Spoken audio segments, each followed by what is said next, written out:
what it was when Nick took over and when Briles took over. So I've got to be a lot more selective about how I approach it with the media for him, because I've got to protect him, because I want him to be successful, and I want him to play free, and I want him to be fearless, and I want him to use his abilities to help us win, and I don't want him to feel pressure.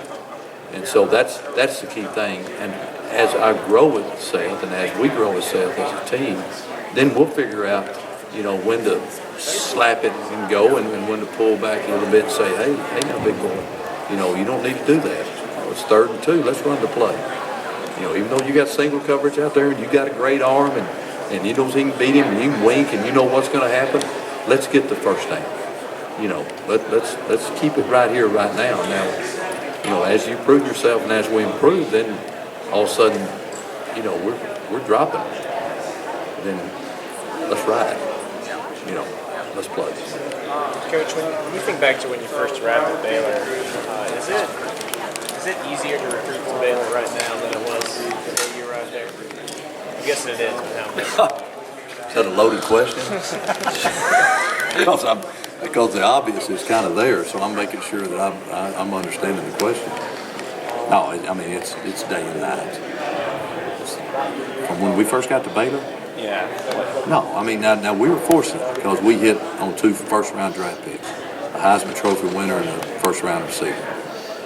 That's uncommon. But we sold a different way then. We sold our program, sold our university, sold the image a different way than what we're selling it now.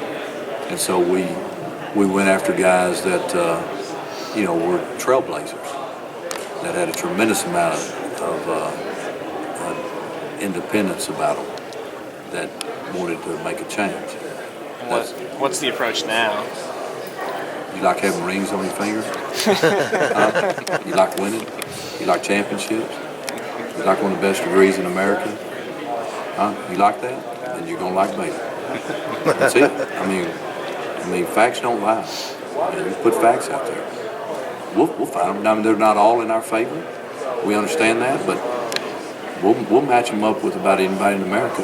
If you want to talk reality, we'll talk reality. So that's it. And if somebody wants to diffuse me, diffuse me, because it's happening. They go talk to another coach. He's not saying, boy, Baylor's the place you need to go. Coach Briles, he's great. That staff is great. That's great facilities. It's a great school. It's a great degree. Go there. They're not saying that. They're diffusing everything that we stand for.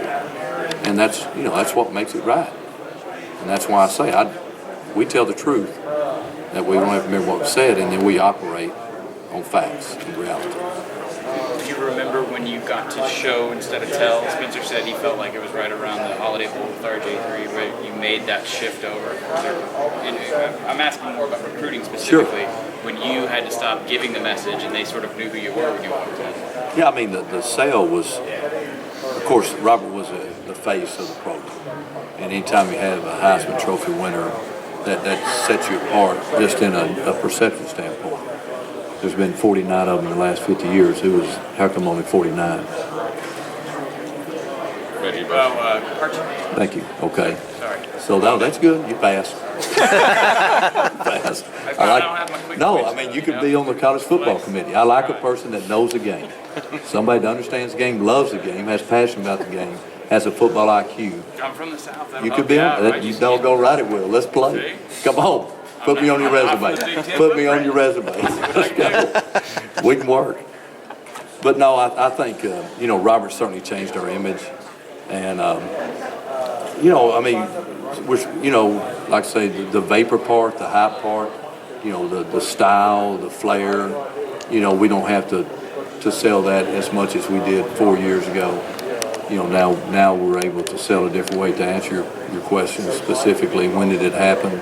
Probably happened when you get to Heisman, when we won the Alamo Bowl, and then we come back the next year and knock off a #1 team and go out and beat the Pac-12 South champions in the Holiday Bowl in San Diego. Then all of a sudden the people are saying, "Ooh, okay, maybe there's something there." And I'm still thinking, maybe there's something there, because if you get satisfied, and then the one thing that can beat you is success. That's what you got to be real careful with, is when you become successful. Not that we have, but when you achieve a little bit of success, is forgetting, what qualities got you to that point. Coach, you want to talk about that 4-game stretch? Have I passed yet? Are we You're done? almost there. Okay. I'm the one that needs to pass. You want to talk a little bit about out. that 4-game stretch you've got at the end of your season this year? I'd love to, James, but, if I did that, it'd be out of my character, because the 4-game stretch to me is, scrimmage number 1, beat the Bears, scrimmage number 2, and then getting into game week and going to SMU. That's my four big first 4 weeks of the season. Because that's what's important right now. Right. And I hate to coach talk you, but that's reality. It really is. And if our players are saying anything different, then I haven't, they haven't caught my mindset well enough, and that's okay. I mean, I want them to speak whatever they want to speak. Is there any preference to you, though, on your schedule being front-end loaded, back-end loaded? Not really. I mean, because they're all tough. Name a weak one. I mean, name a place that you'd like to, a team you'd like to play that where you feel like you could just go out and win and not be at your best. I hadn't met one. I hadn't seen them. They're not out there. I mean, anybody that's, Kansas almost beat TCU last year. Right. There was some good fortune, just like Texas Tech almost beat us. Right. So I mean, it's just out there every time you play. So, no, every time you step on the field, you better be right, or you're not gonna like the end. Thanks, Coach. Yes, sir. I'm good. You got anything, John, or not? We're good? I wanted to ask you a little bit about the, I guess you've been having some speaking engagements, Plano, I think you're down in Houston. How has the fans' reaction been everywhere you've gone? Oh, it's phenomenal. I mean, it really is. I mean, Houston, they tell me was the best they've had, crowd-wise. A lot of energy, a lot of enthusiasm, as it should be. And same thing in Plano last night. I mean, last night, I'm embarrassed. I really am. I mean, it's like we just beat SMU. Yeah. So it was a big deal. So it's a lot of energy, a lot of excitement. But if you wanted to have energy and you wanted excitement, why wouldn't you have it now?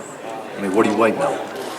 I'm waiting on a few other things, but I'm not afraid to go ahead and be energetic and excited right now because I have confidence those other things are coming. That's where our fan base feels. One more question. We got to get Coach out of here. I've got a coach about Coach Beatty at Kansas. Both of you come from Texas high school football backgrounds.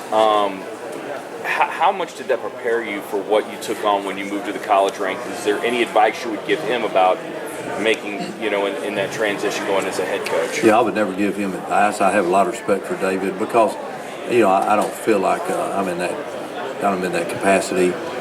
He will do a tremendous job. I know David. He is a tremendous coach. He's a great recruiter, and he's a true, honest person. I mean, if I was going to say something that could help him in his transition, the thing I had to learn when I first went to Houston is it's okay to say no. It's all right to say no.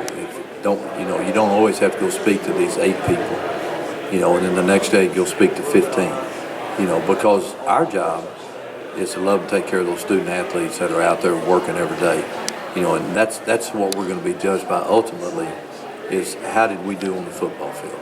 I mean, at the end of the day, that's what it's about. They talk about Vincent Barty because he's a good Catholic. I mean, I don't know, do they? I don't. I talk about him because he's a great football coach. I talk about Tom Landry because he's a great football coach. So I mean, that's the thing that you look at. These guys were great for human beings, but there's been a lot of great coaches for human beings that didn't win that we don't talk about. So at the end of the day, our job is to take care of our student athletes first and foremost. So that's what I would tell them.